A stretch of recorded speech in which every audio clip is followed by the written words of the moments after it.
Hello, hello. Welcome back to another episode of the Worth the Crowd podcast. I am one of your hosts, Dougie Fresh. And as always, I am here with Coach Klucas. What's going on, buddy? What is up, buddy? Happy Sunday night, AFC NFC Championship night, snowy night. Most of the east coast of the country, and actually most of the country, were hit with a large winter storm. We're all snowed in like everybody else. And we're also live on YouTube, Twitch, and Facebook. We are. So we're doing a lot of things this Sunday night. All while we're snowed in with you. Well, you're in clearly a different part of town than I am. And how was the weather there? I have not been outside. All right, I'll be honest with you. And I think we can say this because, we do live on two separate sides of the town, but still, this snowstorm has not been what everybody made it out to be. At least in our area. Yeah, it's still bad because we're not used to this. When we're in, for whatever reason, this state, this city, this county, whatever you want to call it, is never prepared for this. Even though 2 weeks ago we knew this was coming, still not prepared. But it's not as bad as what they made it out to be. Now, the aftermath of this is maybe what ends up being worse, because it is supposed to remain cold, so the snow isn't necessarily going anywhere. And as it melts, it's just going to freeze right back up. So it ain't melting anytime soon. Well, I'm just saying, like, as it does, like, start to melt, maybe eventually it's just going to freeze right back up and it's going to turn into ice, which is going to make things worse. So, but yeah, all that being said, though, everybody that either got it worse or even that lives around here in this area, please remain safe. Don't go outside if you don't have to. Listen, I'll be the first to tell everybody, you know what? If you can't make it to work, that job ain't worth it. Okay. That job ain't worth your life. So okay, we got deep here within the first 3 minutes of because I've already seen it on Facebook and everything. People just still trying to go out, and you're causing more harm to yourself than anything. Listen, they need milk, bread, and eggs. That part I'll never understand. What the hell are you? I get it if your power goes out, they're like essentials, but your milk's you can't open your fridge. You don't have anywhere to put cold stuff outside, right? And then, yeah, sure. And then somebody made a good point. They're like, I keep seeing all these people buy bread, but nobody's buying any kind of like lunch meat or anything to go with it. So what the hell are we doing with this bread? So yeah, it sounded like they're making French toast, but whatever. I don't see cinnamon coming off the shelves. Okay. Well, they might already have cinnamon. Everybody's got that in their pantry. Yeah.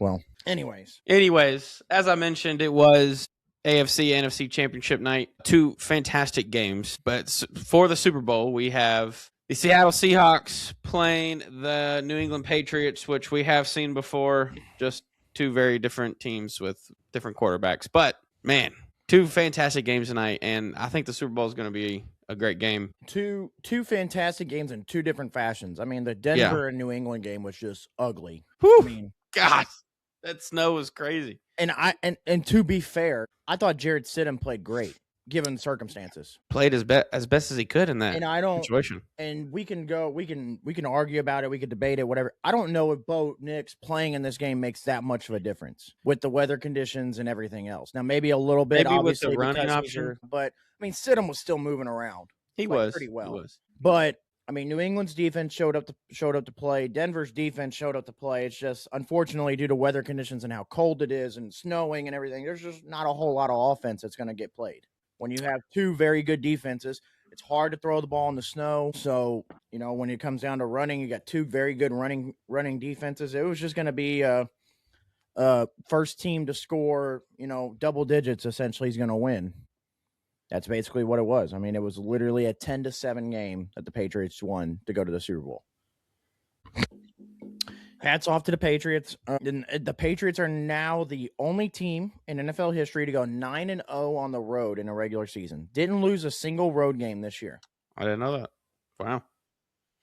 So that is an impressive feat for first-year head coach with Mike Vrabel, second-year quarterback Drake May. But yeah, so the New England Patriots are going to move on to the Super Bowl. Unfortunately for Denver, their season is over.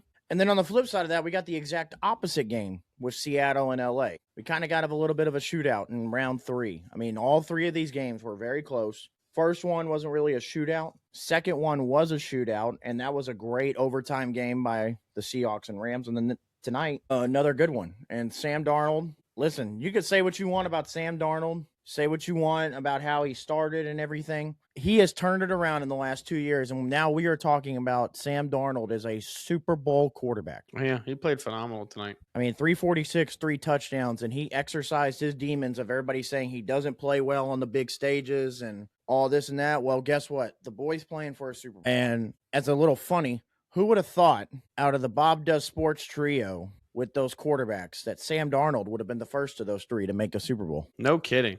That's funny. Yeah, when you have Josh Allen also in that group. Yeah. Now, granted, the other one's Kyle Allen. Kyle Allen's a backup. But between Sam Darnold and Josh Allen, if you would have told me 2 years ago when those guys showed up as a trio on Bob Does Sports who was going to make a Super Bowl first, I obviously would have told you Josh Allen. But shout out to Sam. Shout out to the Seahawks. You know, I did pick the Rams to win this game, but I told you back and forth last week I was just so torn because I really do like the Seattle team.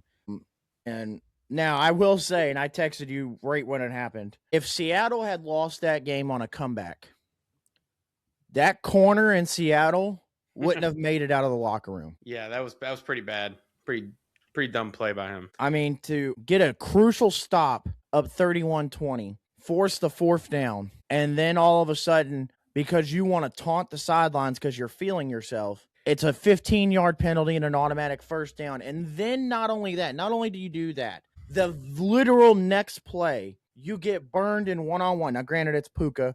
It's one of the best receivers in the game. I get it. But you can't do that and then just immediately get burnt. Yeah, worst case scenario for that guy. So, worst case. You know, and unfortunately, it did not come back to bite them. But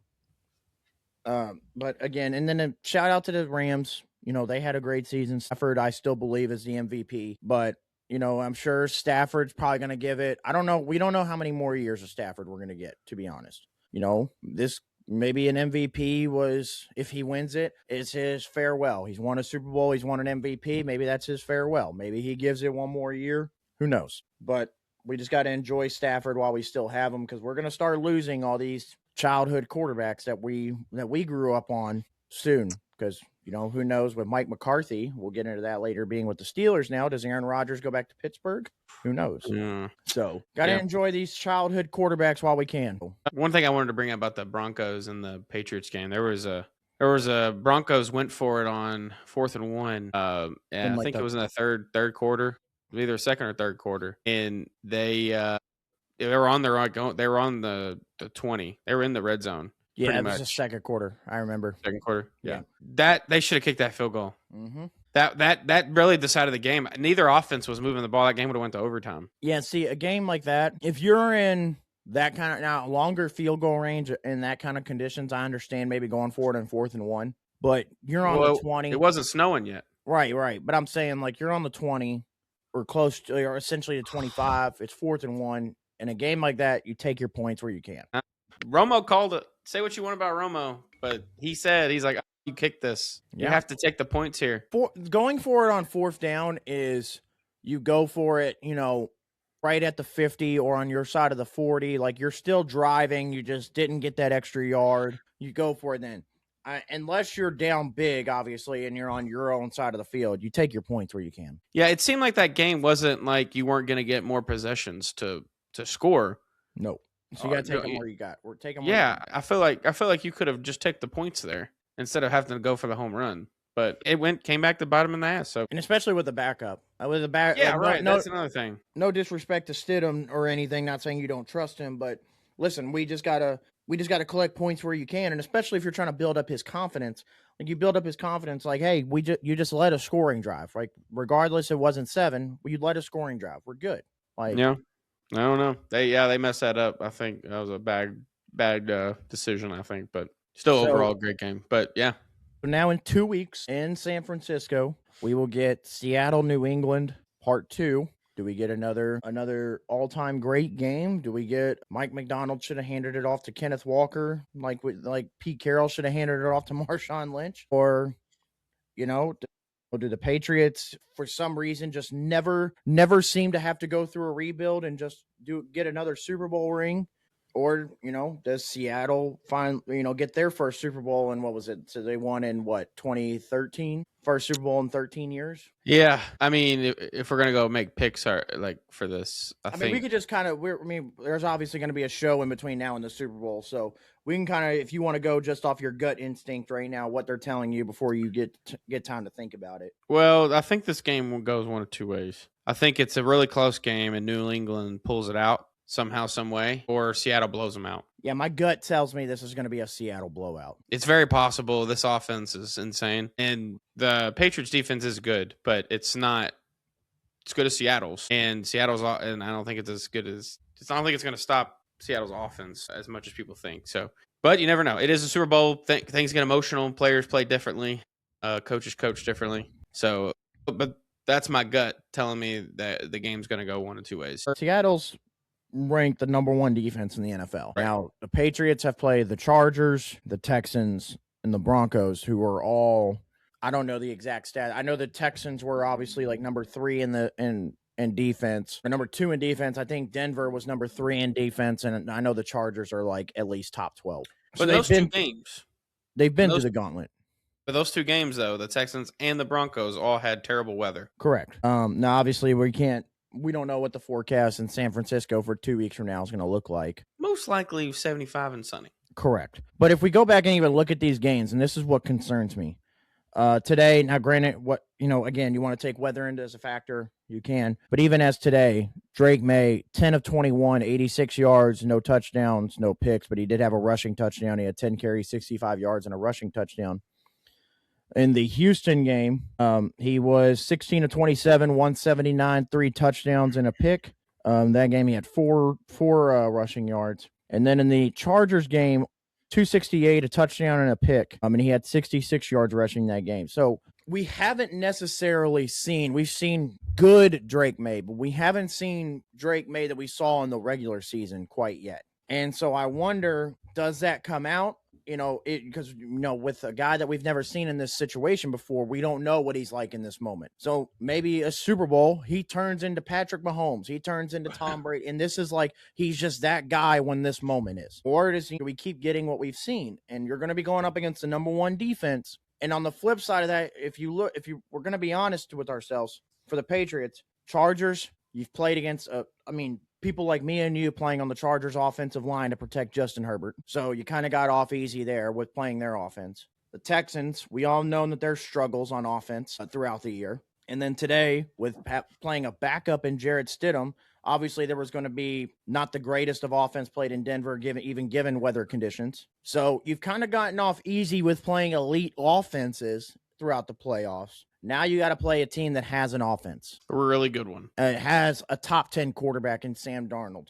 Has a top 3 receiver in Jackson Smith and Ajigba. And, and that's the other thing that people aren't even realizing is this isn't the best version of Cooper Kupp, but people don't realize, like, Cooper Kupp can, in moments, give you what old Cooper Kupp was, which is huge for them. Yeah. When all the attention's on JSN. Yeah, and he's been here. Right. And so, they have Kenneth Walker, good, very good running back. Obviously, this team does a little bit miss the mix of Charbonnet and him. They didn't really go to anybody else today besides Kenneth Walker. But again, you're going to have to go up against an elite offense, and we haven't seen the Patriots have to do that just yet in this playoffs. So I agree with you. I think this game, it's either very, very close, and the Patriots keep it close. And even in a close game, I still don't know if the Patriots are able to pull it out, or the Seattle's just going to blow them out. Either way, I think Seattle wins this game.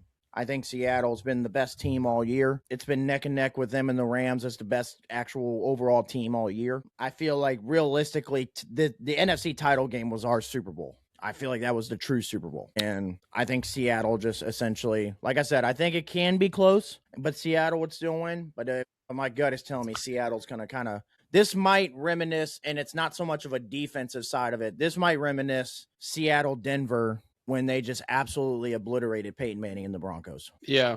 We'll see. For some reason, my gut just keeps telling me if it's a close game, the Patriots are going to pull it out. And listen, if they do, listen, I'd be more than happy for Drake May and Mike Vrabel. Yeah. Regardless of the other people that are like, I can't stand to watch the Patriots do this again.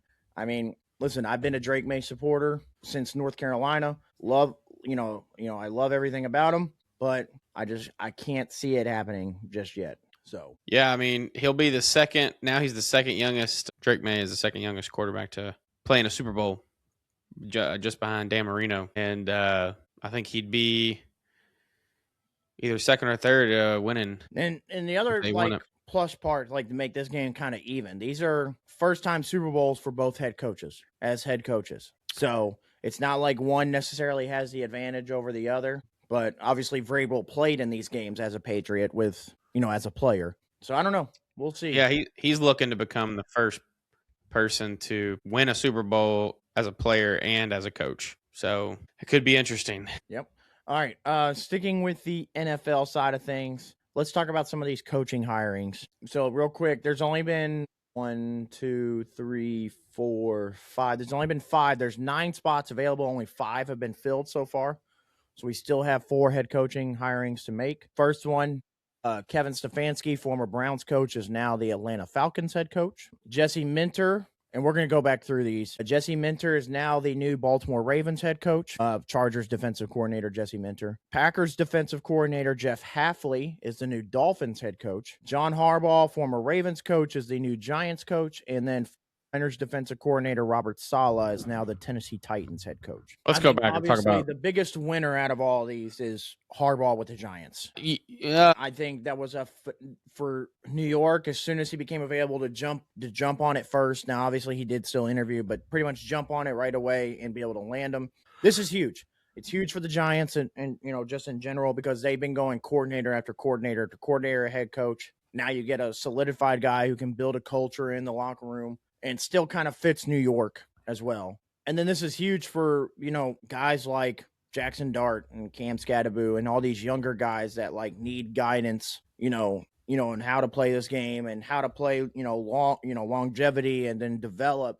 Harbaugh's perfect for this. So every year an NFL team doubles their win total from the year before the next year. Giants won 4 games this year. I mean, even without looking at their schedule, I think they could easily, just with John Harbaugh, double their win total to at least 8. Yeah, he's going to get that defense looking nice and tidy. He's going to get some pieces in there to help out, and he's going to be able to coach that defense and you got a top 5 helping the team for sure.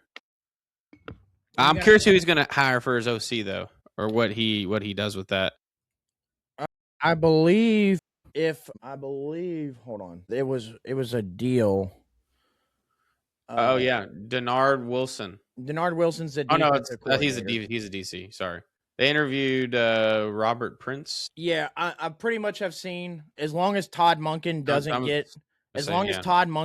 get a head coaching job, it's pretty much set in stone. I believe that Monken's going to join Harbaugh in New York. Which, makes sense. Yeah, familiarity. Yeah. Listen, and no disrespect to, obviously, Lamar. Lamar had a phenomenal year with Todd Monken. But if you go back and look at Todd Monken's offenses that he's ran, whether in college or the pros, Dart kind of fits more of the mold of what Monken wants to run. So, and then again, you're going to get a guy like Cam Scadaboo. Now, if you're where Harbaugh comes big into play is with Jackson Dart is with a guy that's coached in this league for so long, won a Super Bowl. You want to get Jackson Dart and Cam Scadaboo kind of together and be like, look, y'all are crazy, but you can't be this crazy. Protect yourselves. We can be. I'm all for y'all, doing what it takes to win, but I'm not for y'all just constantly throwing your bodies, in constantly getting hurt because this is what's going to happen. And that's the conversation I'm having with Dart. Like, listen, I want you as my quarterback. If I'm here 10 years in New York, I want you here as my quarterback for the next 10 years. Guess what? If you keep doing what you're doing, I'm going to be looking for a new quarterback in another year or two. So I need you to figure it out. He probably had the same conversation with Lamar. Yeah. And we're going to get to that. Robert Saleh in Tennessee, I think, is an okay hire. Again, I think everybody is doomed when they're in New York. So I'm not going to look at Robert Saleh with the Jets and be like, you just hired a Jets coach who was a disaster. No. Anybody's going to be a disaster with the Jets. Okay. So clearly, I'm not going to look at that. I think that's a good culture guy. The only problem I have is you still have a young quarterback in Cam Ward that's going to need help in developing. Can Robert Saleh do enough or get the right guy in there as an offensive coordinator to kind of help with his development. If not, I think this just hurts, to be honest. So I'm kind of up in the air with that. Jeff Hafley in Miami. Listen, I think Hafley can be a very good coach. And again, the trend when you hire coaches typically is if you had an offensive guy before, you tend to swing to a defensive guy and kind of change things up. We don't know what Miami's going to be. Tyreek Hill's probably going to be on the move this offseason. Who knows what they're going to do with Tua if they can get anybody to take that contract. Yeah, but that defense needs help. And Jeff Hafley, complete rebuild, in my opinion. Right. And Jeff Hafley can kind of just be that guy. Now, whether he's a long-term guy or this was just a guy you kind of, brought in just for a rebuild purpose. But, I mean, listen, he's ran successful defenses everywhere he's been. So I think he'll get this defense going back up and going in Miami. It's just, again, with the defensive guy, what does he do with the offense? Yeah, I mean, you got to bring in the right guy. Same thing. You have to be able to make the hire that fits your mold and helps the team. And then Kevin Stefanski with the Falcons. Listen, people dog this move. I really like this. I like the move a lot, too. People are, like, dogging Kevin Stefanski, and I'm like, I don't think you all truly understand. Listen when I say this out loud. He took the Cleveland Browns to the playoffs twice. Right. Like, he won Coach of the Year with the Cleveland Browns twice. You realize how hard that is to do? Yeah, the man can coach. But that was not the issue. Listen, Stefanski was never the issue in Cleveland. It's all front office in Cleveland is what their problem is. That's why they continue to suck. Correct.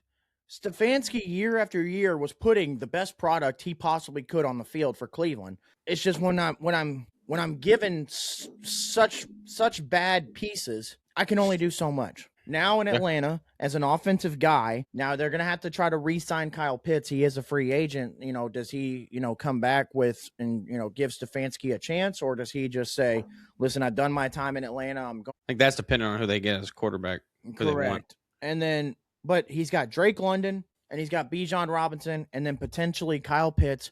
He's got one of the best offensive lines in football to work with. Now, like you said, what do we do at quarterback? Do we bring back Michael Penix and we try that out with Stefanski for a year? They don't have a first-round pick, so it's not like they can go draft anybody high. Is this a spot where they trade for a quarterback? Do they give Kirk Cousins another go for a year?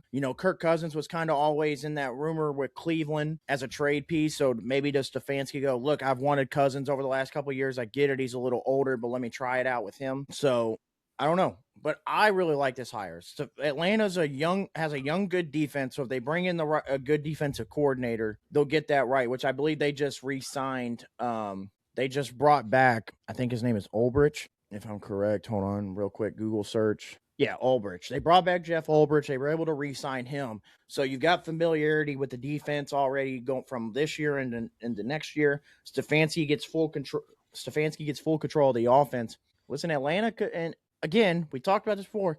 The Carolina Panthers won this division at 8-9. This division is wide open. All right. So I fully trust that Kevin Stefanski is going to have the Falcons as a playoff contender next year. And then the last one, which I think we're both going to have most to talk about, Jesse Minter with the Baltimore Ravens. I would have fully expected them to have an offensive mind to help Lamar. They've been with the same type of guy for so long. To me, hiring Jesse Minter, who has been nothing in his coaching career, but around the Harbaughs, you're basically just replacing Harbaugh with another Harbaugh. I don't think I think long-term, this could be a good move because I think Minter will definitely have Baltimore's defense playing 100 times better than what they have.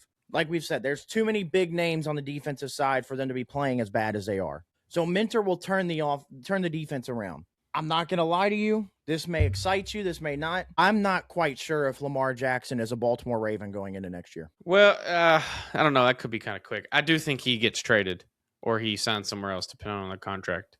No, he's a free agent in 2027. 2027. So, yeah, they might trade him to try and get something for him. That way they don't just lose him.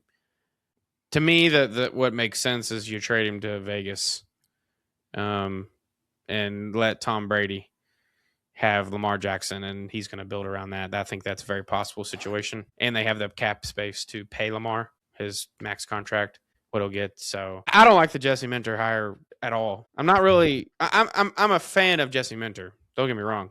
I just don't think it's the right fit for Baltimore. Now that he could totally prove us all wrong because he could bring an offensive coordinator in there that totally changes Lamar's outlook. But that's still a wait and see game. And he's not proven as a head coach. And this team's ready to win now. I mean, they're ready to win. I just don't like it. I don't know who else you go after. Now, the only report that I've read off of this is they haven't really gotten anything like from Lamar about the Jesse Minter hire. He's probably taking some time to process it. Right. But the only thing I've heard is that Derrick Henry, Lamar Jackson, and several Baltimore offensive players have been very vocal that even if they hire Jesse Minter, that they want Cliff Kingsbury in the building. So I think that's about if you're in the Ravens if you're in the Ravens front office and you're like, no, we want to keep Lamar, no doubt about it. Like, we want Lamar, we want to sign him long term. Then you went ahead and hired Jesse Minter, who's a defensive guy. I think this would be the one you got to go, all right, we'll bring in Kingsbury for you. I don't mind that. Kingsbury's a little bit he's unorthodox, but I think that's kind of what you need for this offense.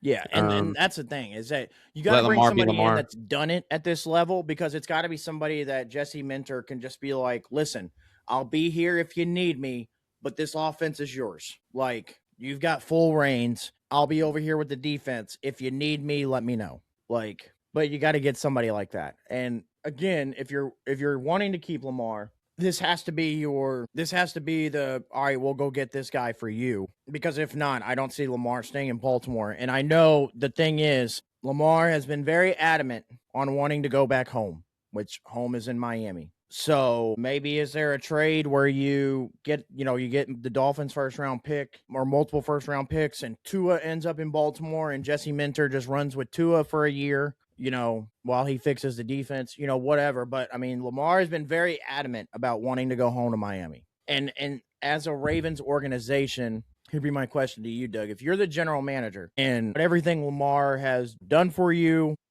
done to you, however you want to view it. If Lamar comes to you and asks and says, I want to trade, are you going to try to help him get to where he wants? Or are you just going to say, nope, fuck it, we're sending you wherever the best package is? I think you try to make it work where he wants, but at the end of the day, this is a business, and you have to make sure your team comes out on top. That's just how this is. That's how this works. So I think you try to make a deal work with Miami if it's enough. If it makes sense and it's enough, yeah, send him there.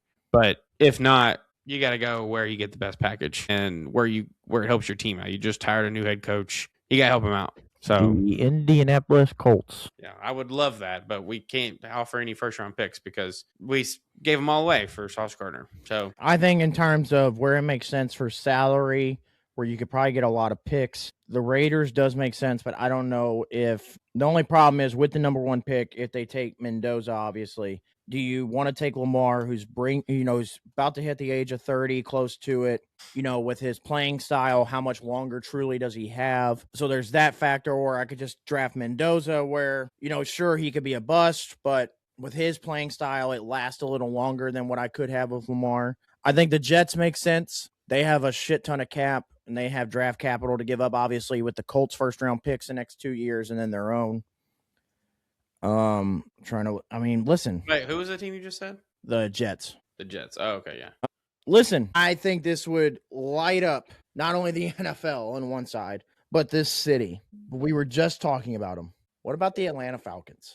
That could be interesting. I mean, he would be the piece they're missing. I mean, could you imagine? That offense would be loaded. They pull off a trade, and you have an offense of Lamar Jackson, Bijan Robinson, Drake London, if they re-sign Kyle Pitts. I think you could re-sign Pitts and trade him.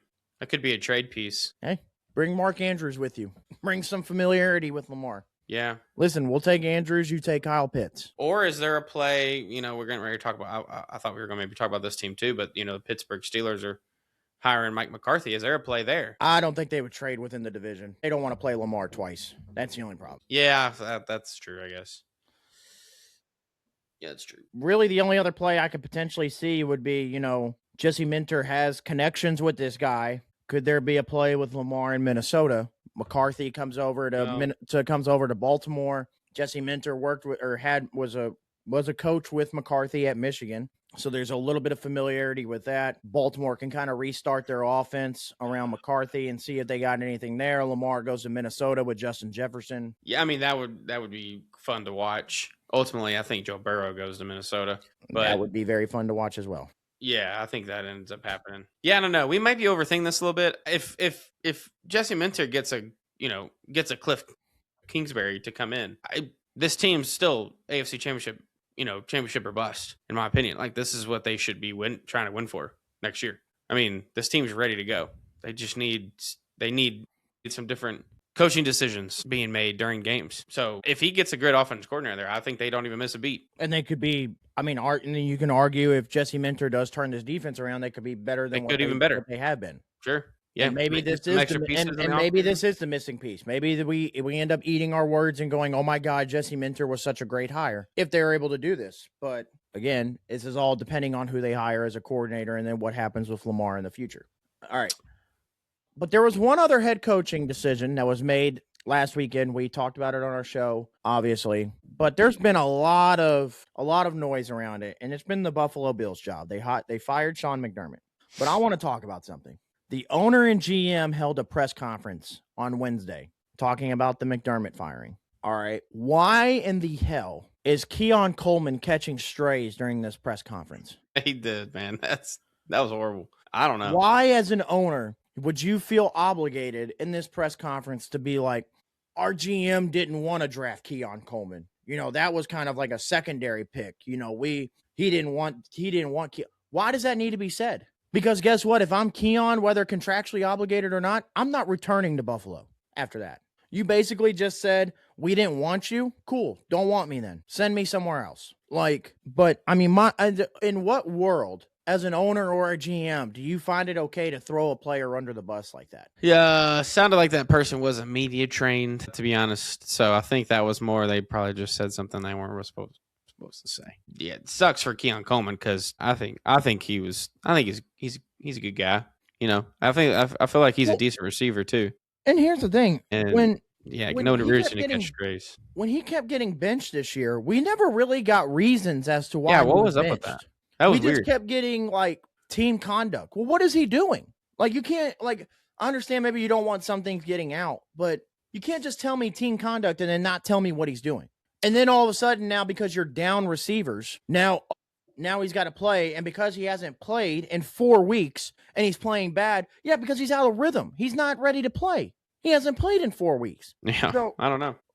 And then to throw him under the bus is nuts. And then the other insane part of this whole thing is, if we're going to be honest, I said Sean McDermott should have been fired last year, for sure. But Brandon Beane, the GM, should have been gone before him. And somehow this guy got promoted. So you tell me, I'm going to name you, since Josh Allen got drafted in Buffalo, these are the 7 wide receivers the Bills have drafted since drafting Josh Allen. Keon Coleman. Now, you tell me when you hear an elite name out of this, okay? Or even a good name. Maybe these first 3 are good. After this, I mean, my God, I can't even tell you who these people are. Keon Coleman in 2024. Lil Shakir in 2022. Abe Davis in 2020. All right, so those are the 3 good names. They had some good moments. Now, here we go. Isaiah Hodgins. I know the name, but yeah. Marquise Stevenson. No clue who that is. Justin Shorter. Casey Prather. But we promoted this guy that made these picks. Yeah, it sounded like he was trying to find a diamond in the rough type of deal and kept trying to do it with a receiver. Yeah, but brother, at some point you got. Now keep in mind they had Stephon Diggs for a while there, right? Correct. So, but you still got to go get somebody next to him. You can't just. Yeah, you do. We just got Diggs, and that's it. Yeah. Yeah, I'm not. Yeah, again, I'm really not sure why he got promoted. There must be something. I don't know. There's always more to the story. He's got dirt on the owner or something. Yeah. Well, maybe you never know, but I feel like there is more to the story of that, especially if he gets promoted. But I do think him being promoted is part of the reason why a lot of people don't want to go for this Buffalo Bills job, even with Josh Allen being there. This team, again, is ready to be in the AFC Championship game. They just need, I think they're actually less further along than the Ravens are. I think Ravens dealt with some other stuff this year. But I think that Brandon Beane guy is a problem for head coaches around there having to report to him as the GM and president of operations. And I think that a lot of coaches don't want to deal with it. Then that was the whole reason Harbaugh restructured his contract, where he was reporting directly to the owner and not to the GM, where the coaches get thrown under the bus by GMs because that's their job.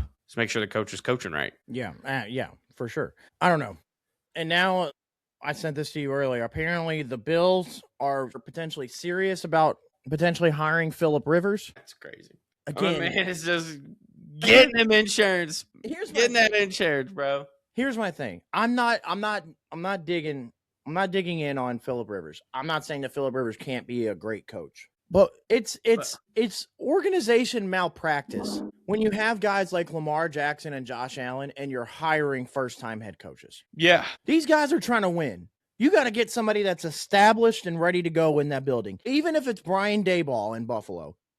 That's who I think they should hire. But, he's got the connection with Josh, whatever. You can say whatever in New York. He took New York to a playoff with Daniel Jones, and Saquon Barkley. So he's proven that with talent, he can go to a playoffs. Now you're giving him Josh Allen. At least he's got coaching experience. It's malpractice when you have top 3, top 4 quarterbacks, however you want to rank them, and you're going after first-time head coaches. It just doesn't make sense to me. Yeah, so it looks like I was trying to see if he had interviewed anywhere, Brian Daboll. Looks like he'd interviewed for the Raiders job and Bills. He did interview for the Bills. Okay. I was like, did they even interview him? I feel like they should. But yeah, he's only 50, not that old. Great offensive mind to get in there. And like you said, he has that connection with Josh already. Yeah, I don't know.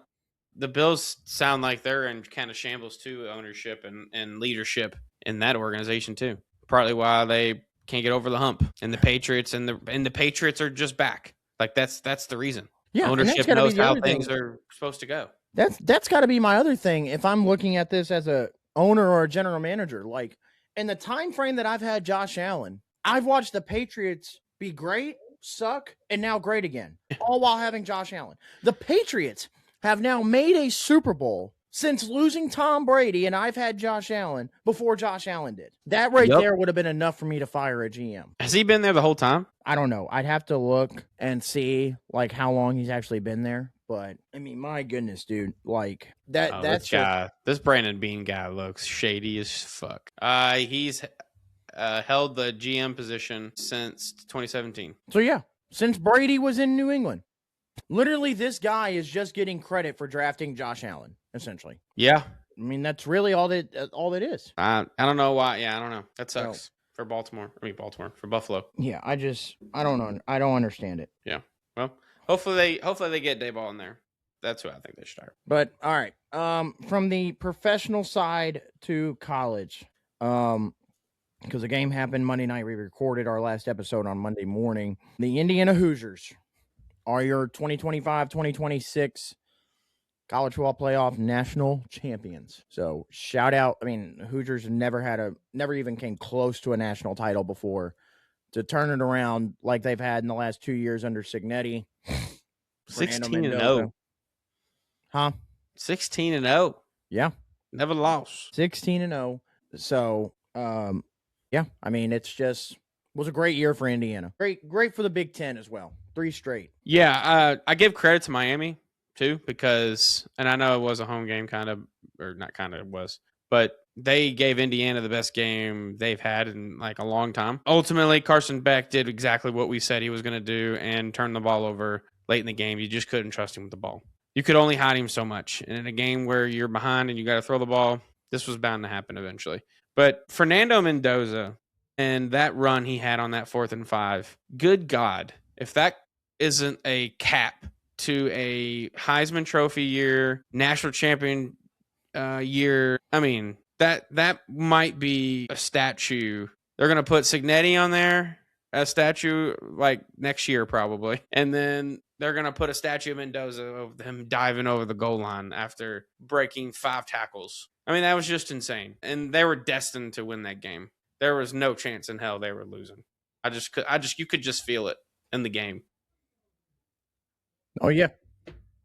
I was proud. I was proud of the Hoosiers for doing it. It's keeping it in the region. Louisville and Kentucky fans, we both know the Hoosiers well, mostly as basketball. But for them, like you said, for them to turn it around so much in that 2-year span is ridiculous, and it's really history. It is doable now for most teams. Signetti has the blueprint. People just have to copy it if they can. If no other team does this again in the next 5 years, Cignetti is a great coach. Just that's all you can say. Sure. He's just a great coach. Yeah. And of course, he's part of the Saban tree, just like all the other coaches were in the college football playoff semifinal. But yeah, great game. Like I said, just perfect cap to Indiana's perfect season. So shout out to them, and we'll see what they do next year. Yeah. This great, and again, and now it's got, the storyline is who's the next Indiana. Everybody's trying to, what coach can we hire? When you're looking at all these bad schools, and now Indiana's kind of made the blueprint for. Listen, this can be done in legit, and in all actuality, it can be done in 1 year because they did it in the first year, going 11-1 and making the playoffs. Yeah. So yeah. It could be done in a year. Like your entire football program can be changed like that. All it takes is the right hire. Well, no, not just that. Well, it takes a lot of money too. There you go. Yeah. It definitely helps having Mark Cuban in your corner. Yeah, you got to have money to recruit players. Now they didn't have any 5-stars, which is also crazy. But I mean, you got guys, and the right hire is how they can bring the guys together to play hard and to play and buy into the system. That's what Cignetti is good at, and that goes to show if you can do that, you can win with any players you have. Because any guys that's going to be on your college roster, most of them are talented. It's just who beats out who for what position. So if you have the higher piece is how do you bring the guys together? And some coaches are great at that, and some coaches are horrible at it. That's why they end up not being head coaches. They end up being coordinators. Yeah, for sure. So without doing, I've already done the deep diving, Doug. So I'm just gonna. Yeah, I figured. I don't know what the hell you were doing because you were really going into something. Yeah. I was looking in your shades. Where would you? We're just going off the college football playoff era. So since 2014, God, where would you rank this Indiana team? Just based off your two eyes. I don't know. That's too much. I don't even know where to put them. To me, number one is still the 2019 LSU team. That's just they're not even comparable. Joe Burrow, and if you just look at the stats, if you go back and look at the stats for Joe Burrow's season and Fernando Mendoza's season, it's not even fucking close. All right, so I'll do you one. I'm gonna go through some of these champions. You tell me if you would take Indiana or this team. Okay. All right. So you already said 2019 LSU. You're taking LSU. 2018 Clemson. I'm taking Clemson. That's Trevor Lawrence freshman year. Clemson. I take Clemson. 2021 Georgia. Yeah, take Georgia. Last year Ohio State. I'm taking Indiana. 2017 Alabama. That was the Tua game-winning throw team. I'm taking Indiana. I think I would. They had a. That was the backup, right? He came in and threw the.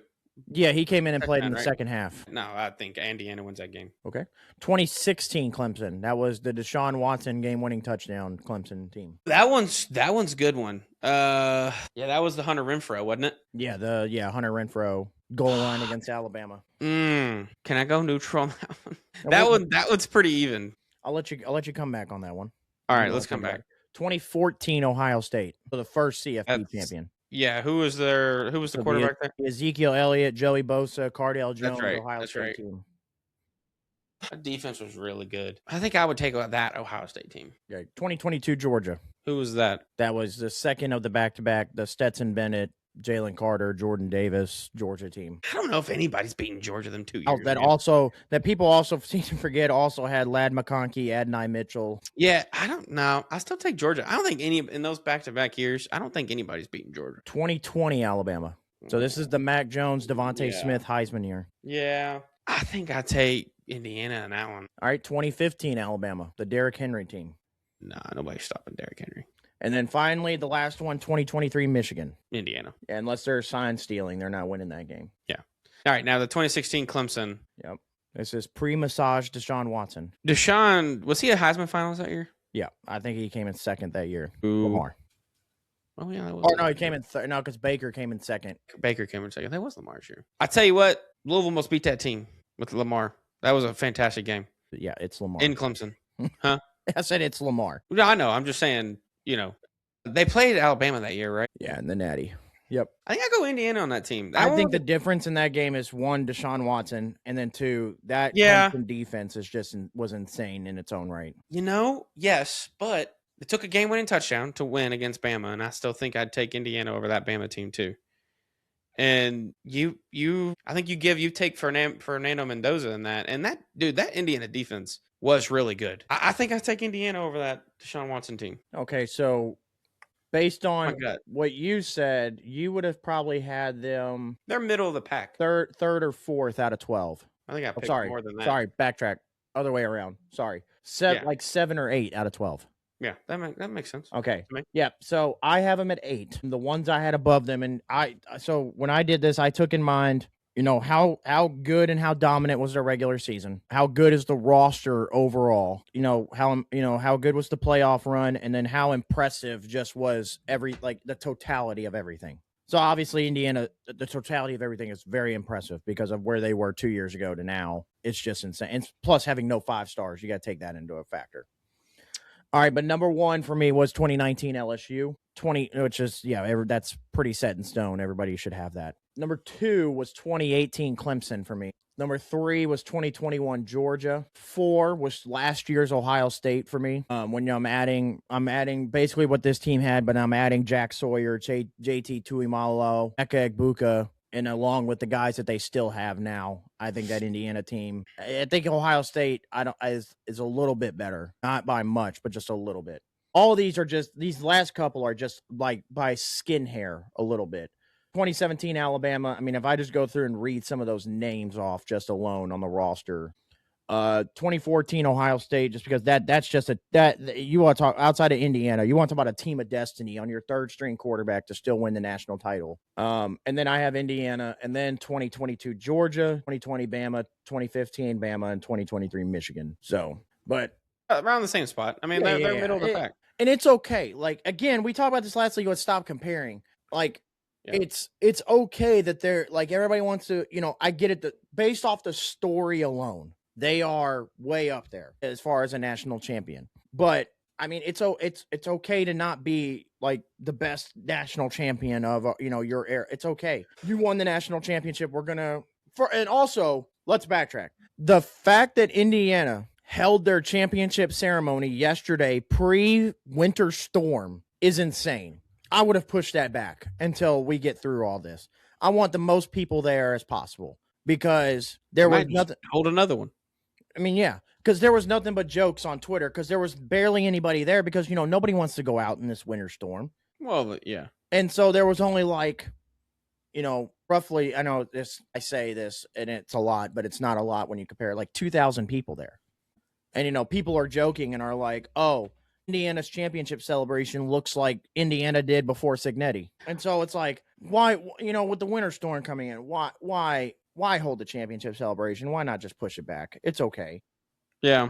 Well, hopefully they hold another one. I think people look into that shit too much. So now we look into next year's college football and what, we've seen transfer portal. We've seen, pretty much who's going where, who's going into the draft. So, Doug, without further ado, here is my way too early top 10 going into next year. Again, I've always lived and died by to be the man. You got to beat the man. Indiana will be number 1 until they lose. Okay. Number 2, I have Ohio State. Again, their only loss were to the 2 national championship teams. You're returning Jeremiah Smith, regardless of how I feel about Julian Sayin. They returned Julian Sayin. They still have Matt Patricia as a defensive coordinator. They just hired Arthur Smith yesterday as their offensive coordinator, which I'm not really sure how I feel about that, but it is what it is. It's still an NFL guy if you want to take that, because I didn't really know how I felt about Matt Patricia last year. So hopefully that turns it around like it did with Matt Patricia. 3, I have Notre Dame. Listen, we can laugh at Notre Dame. Their schedule is literally I think Fern Creek High School has a tougher schedule than Notre Dame next year. But Notre Dame, with what they're returning, especially their starting quarterback, the pieces they're returning on defense, I think Notre Dame is still going to be one of the top teams in the country next year. Oregon, obviously returning Dante Moore, a lot of their receivers. Mateo Uiagalelei, one of their best edge rushers, is returning. They'll be right there. Georgia, returning Gunnar Stockton for another year, is going to be right up there as well. I wanted to put them in my top 5, but just simply off of this year and the downfall that happened, I couldn't quite do it. But Texas, I think another year of Arch Manning with Sarkisian. They just got Cam Coleman, one of the top receivers from Auburn. I think Texas is going to be very good next year. Miami I'm going to put them here, but this is all pending on if they truly do end up with Darian Mensah. We know that court case is going on and everything, and he's technically not with Miami. But as long as he ends up a Hurricane, they'll be a top 10 team next year. Texas Tech, we know, just went out and spent all their oil money on a quarterback. So they got it right there. What? So they got it. Might as well spend it. I mean, yeah. 9, looks like Trinidad Chambliss is going to be granted another year. Great. And can't wait to see him first game of the season. If he's granted another year, Ole Miss is the top 10 team going into next year. And then lastly, BYU. This BYU team was very good. Schedule's weak next year. They return. Obviously, you just had Bear Bachmeier, who was a freshman, play all year and play very well. He's got more experience now. I think BYU be another great team in the Big 12. Now, the only game that Notre Dame has on their schedule next year that you could be like, maybe they lose that one, is they do have to go to BYU in the middle of the season. And I'll tell you what. Middle? Yep. And I'll tell you what. Shout out to Haley here. If that game's a night game, you don't want to see BYU at night. If we have a 10 o'clock Eastern BYU Notre Dame might be in trouble. That's too late for them Catholics. So the Catholics versus the Mormons. I'm Catholic, so I get that's funny. But yeah, and that's my way too early top 10 going into next year from what I have so far. And obviously, like I said, what was that? I'm gonna say. You're good. Go ahead. You're good. I was just saying, Miami's pending on if Darian Mensah does end up at Miami, because if not, that's a completely different team. Yeah, that's what I was going to say. And then same with Ole Miss, too, as well. If Trinidad Chambliss is not granted eligibility and he does enter the draft, those two spots are completely different as well. Yeah, Louisville gets Ole Miss first game of the season after Georgia was scared to play us and had to reschedule. So we put Ole Miss on the schedule for next year, first game. So honestly, I kind of want Trinidad there. So I want to beat that team. You could be playing Trinidad Chambliss. You could be playing Deuce Knight.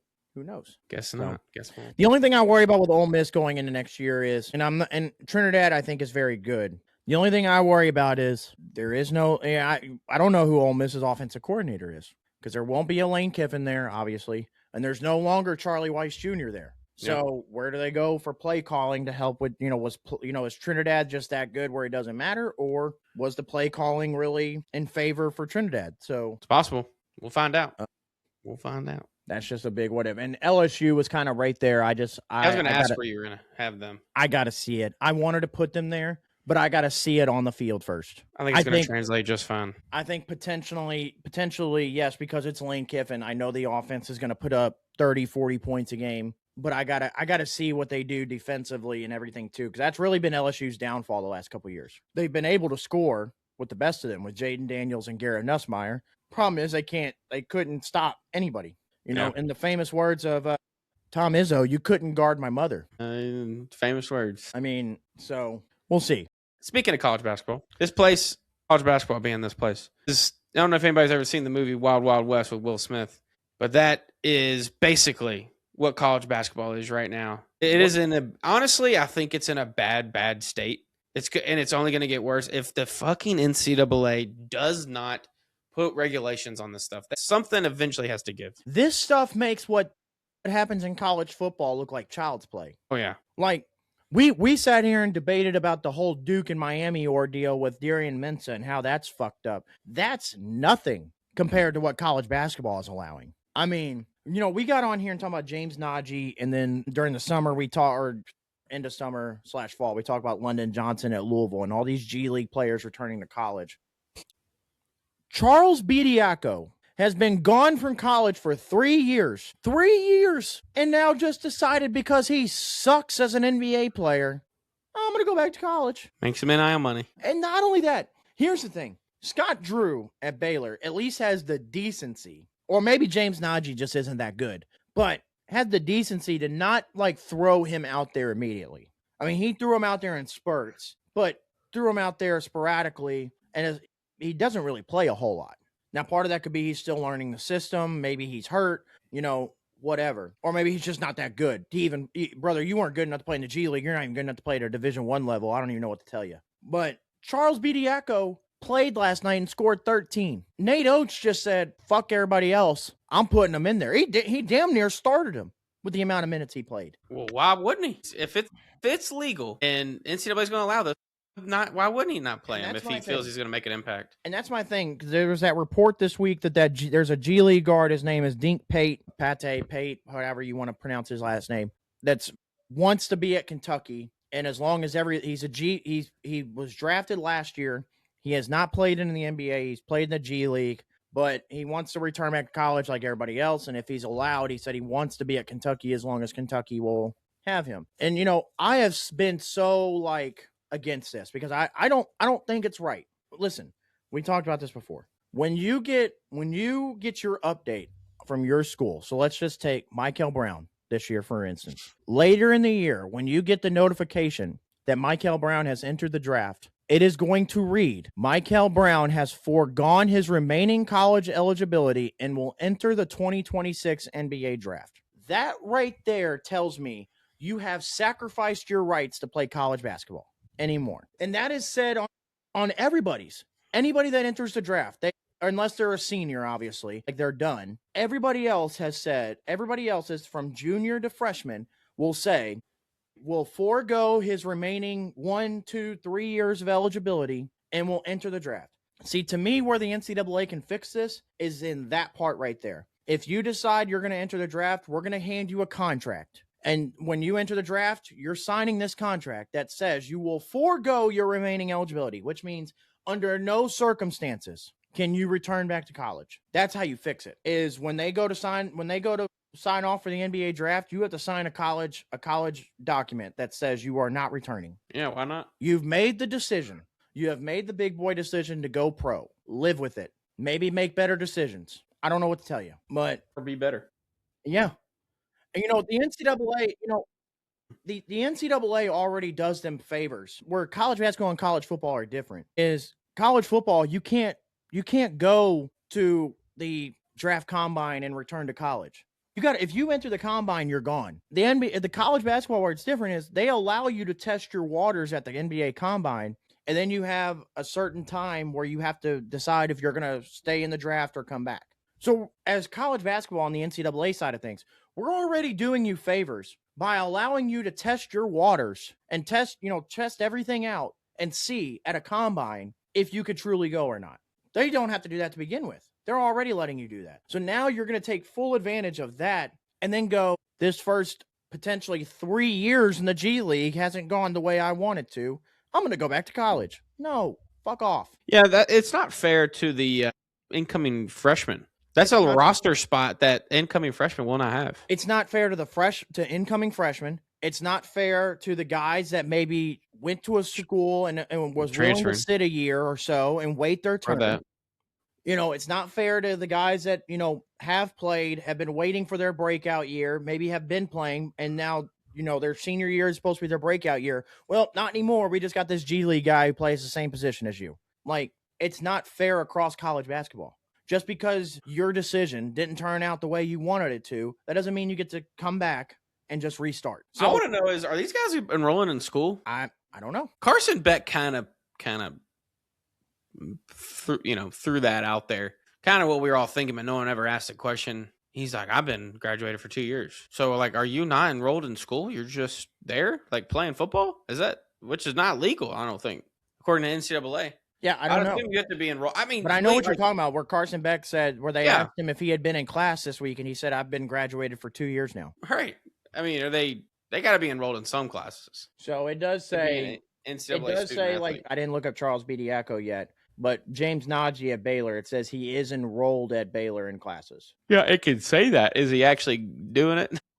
That I don't know. Full on North Carolina, just fake classes. So.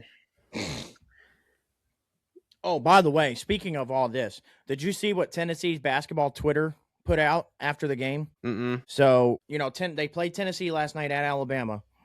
Alabama did, and Tennessee won last night. Tennessee's basketball's Twitter after the game, how every college posts their score and, if they won or lost.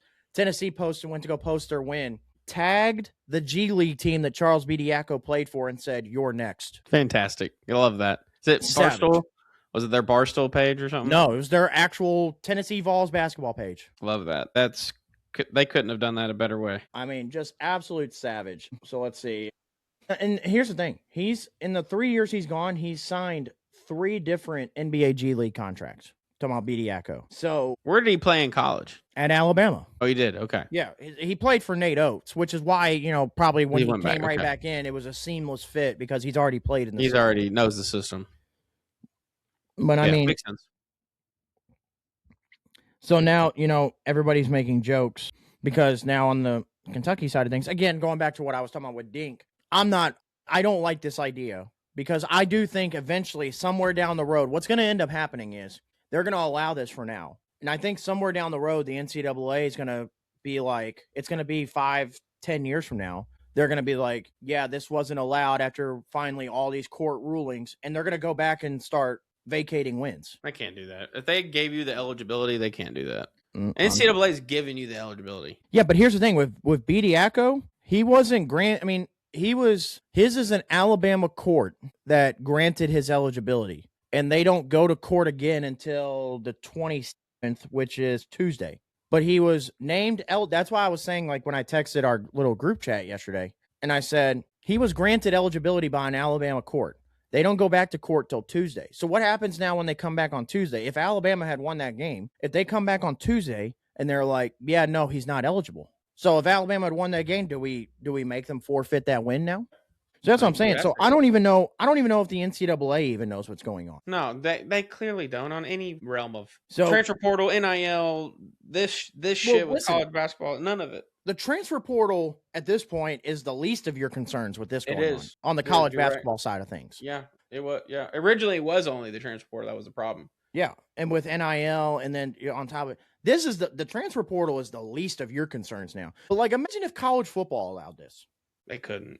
I mean, just imagine though. But like, imagine like for Ohio State this year, they're 10 they're about to go play Indiana in the Big Ten championship. But if they allowed this and Jack Sawyer just decided, hey, my rookie year hasn't gone the way I wanted to, I'm going to return to Ohio State, and he got to play in the Big Ten championship. Like, Jake Fromm's been selling insurance for the last 5 years. What if he just decides, I'm going to go play quarterback at Georgia again next year? I mean, this is just, it's nuts. I wouldn't be surprised if they start trying to do it. Now where the flip side of this for the Kentucky side of things is apparently after the court ruling, Oscar Tshiebwe and his team, like his agent and everything, is now going to try to fight to play another year at Kentucky if they're going to allow all this. So now somebody made a joke on Twitter.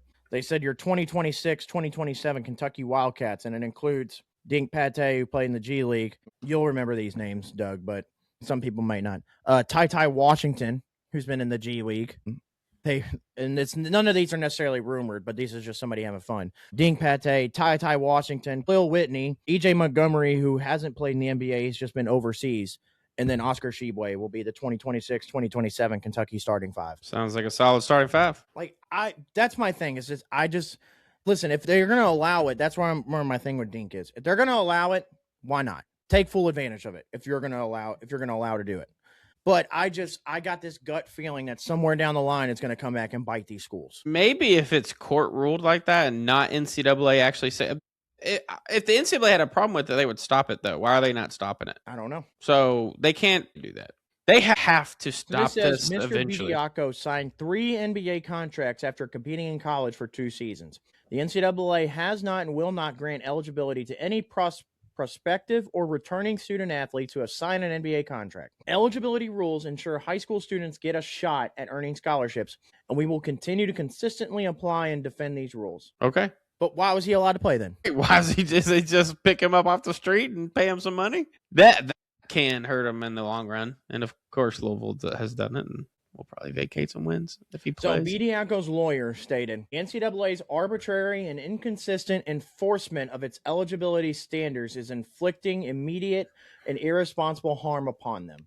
So basically, he's just flat out telling you, because the NCAA has not done anything about it, yeah, we're going to fully take advantage of this. I mean, legally, they probably can. If it's, very arbitrary. And that's the thing. So the case involving Baylor center James Najee differs from Bediako because although Najee was drafted in 2023, which is the same year as Bediako when he went undrafted, Najee never signed an NBA contract. Najee was also cleared by the NCAA to play for Baylor, whereas Bediako has not been cleared by the NCAA. The temporary restraining order granted by Judge James Roberts Jr., a Tuscaloosa County Circuit judge, allowed Bediako to play Saturday. Roberts' decision drew criticism after it was revealed he is listed as a donor to the University of Alabama. Oh my God. Now he's paying them to play. But it won't be a final judicial say on the matter. The initial ruling covers just 10 days, which means Bediako will likely need a preliminary injunction on January 27th if he wishes to get. So basically, he's not been cleared by the NCAA. The court ruling just basically voided the NCAA allowing to do anything. So he was able to play Saturday. And now there's no talent. He may not be able to play the rest of the year. So what was the point? And here's my thing. If you're going to go sign this guy, you better fucking win. They didn't even win. Well, because these guys aren't as good as they thought. Incoming freshmen are better. Some of them. I don't know. This is. Yeah, and the only other thing on here that says, like, Todd Golden said, I don't think these guys should be playing. He said, but he doesn't fault Nate Oates for taking the step that could help his team win games. But he did say, we are going to beat them anyway. If he plays, we'll beat them anyway. Yeah, I mean, it's just, it says, Kentucky coach Mark Pope suggested the NCAA tournament selection committee should not consider results that occurred when a team played someone who is not eligible. The one stop gap that is kind of spreading right now that maybe has some legs is that the NCAA does get to decide who gets into the NCAA tournament. They get to decide that. They just have that power. They've been very, very clear about the rules that they're going to try to enforce. They might lose in court, but they still get to decide what games count towards the NCAA tournament. If he does play the rest of the season, he plays all them games. The NCAA's like, come tournament time in March, and they're like, yeah, sorry, none of those games count because he played. We didn't clear him. Yeah. Could you imagine that? Alabama could, let's just say in a scenario, Alabama wins out. Let's just say theoretically wins the the SEC tournament. So that would put, if they just won out, they would finish the year with 6 losses. Yeah, and then what if the NCAA committee is just like, yeah, sure, we'll put you in, but you're going to be like a 14 seed because we don't count those other games. Or what if we just decide, hey, you're not going to make the tournament because you decided to play this guy? That would be fantastic. And scary all at the same time. That's when they would have to put That's when schools just wouldn't even bother with these guys. Really, they might just be trying to make a point of it now. They're like, hey, we're going to do this, and now they just won't sign them. It's very possible. Yeah. This is just the wild, wild west of college basketball. Yep. Anything is possible. Hey, LeBron James, when he retires from the Lakers, if he wants to play 4 years at Ohio State, go for it, buddy. Why not? LeBron may not pick up a basketball again after he retires. The motherfucker's going to be in Cancun or he's going to be golfing. He'll be golfing in the Bahamas or something. He'll be buying a team, putting an NBA team in Vegas. That'll be his next thing. Hopefully. Him and Tom Brady will team up. But yeah. All right. Well, that does it for this late night episode of the Work the Crowd. We hope you enjoyed this. And remember, we are live. So we will be live next Sunday. It varies on time, so keep a watch out. And we'll see you guys next week, all right? Peace out, Girl Scouts.